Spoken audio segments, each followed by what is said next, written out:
That is clearly stating that the concession agreed upon on that's Lekki axis is not the same thing with your experience in India. Which is more beneficial, would you say, to the people or to the government or however? But I think the focus is on the people. The focus should be on the people, clearly. And it's a straightforward thing to see that the other arrangements clear. Because now, how do we even know when we finish paying for the concession on Lekki? We don't know, really. You know, you cannot concession it on the angle of years only without knowing how much. Assuming I spent 10 billion and in 3 years I recoup the 10 billion. So for the next 30 years I'll keep collecting money from the people. Yeah. And keep in mind too that we must not forget that, yes, I mean, every development helps the people. And I believe that government mean well. We also mean well living in the system. But the argument is which of the channels are more functional, more efficient for me as an individual, for the other people. Because what is the earning power in Nigeria for somebody to be out of pocket every month and paying so much like that? So we have to all look at it. But I think what somebody is assuming is that anybody who is staying in that Lekki axis is very comfortable, you know, is wealthy. Oftentimes people own their own homes, so they kind of say, if you want to live there, you might as well pay. Well, yeah, I mean, I hear that argument. What I hear your point. What I also do hear quite often is that yes, this development is desired. Absolutely, there's no doubt about it. What government did was wonderful. It's incredible. It's welcomed. But I'm saying we should not have a mental block about these things. There should be different avenues of accomplishing the same thing. At the end of the day, we want a citizenry that will say, yes, the government looked out for our interests. It's a job well done. Development. Because there were protest upon protest upon protest. Several times, in fact, there was a bumper-to-bumper traffic there going on up until one of the second or third roundabouts because people were protesting there.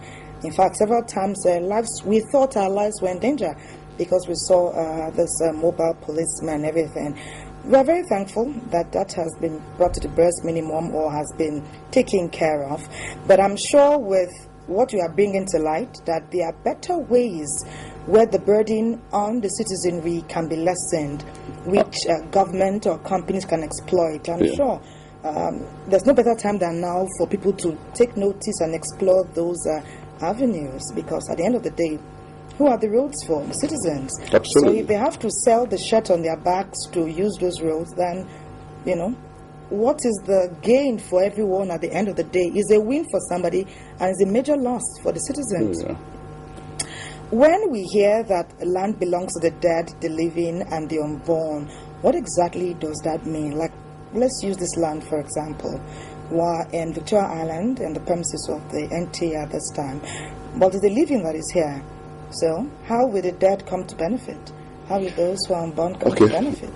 All right, I mean, it's... I will explain it so that it benefits us. Land belongs to the dead, the living, and the yet unborn. What it clearly imposes on the living today is the consciousness, because we are just custodians. We are custodians of this environment. And the seminal point of almost every title that you can find belongs to a name that is dead. And title, as in the name of the deed, or what is it called? The ownership of this place, if you trace it back, it belongs to... There somebody must be, who has passed. Correct, what we call the root of title. Okay? And the interest, that's why in some cases also you find a will where the dead have explained in written terms how they want their estate to be managed going forward. A lot of people have left estates and said, I don't want anybody to sell my house or my estate. I want the funds to go to my children's education, to ensure that all my generations are educated. That's an objective. So the people who are utilizing it at the moment must be conscious about these engagements, the transactions that ensued before and the transactions that are coming. But I can go a little further and explain some to you, because we live in a society where we were left with models. When the colonial masters were here, we had very enviable neighborhoods like Ikeja GRA, Ikoyi areas and all that. In those days, the colonial masters thought it wise that at a certain stage with our topography and all that, a normal family can live in an acre of land. Today, we think a normal family don't deserve it. You see what I mean? That is also a judgment call. I don't know what tomorrow our children will wake up and say, were we proper custodians of these things?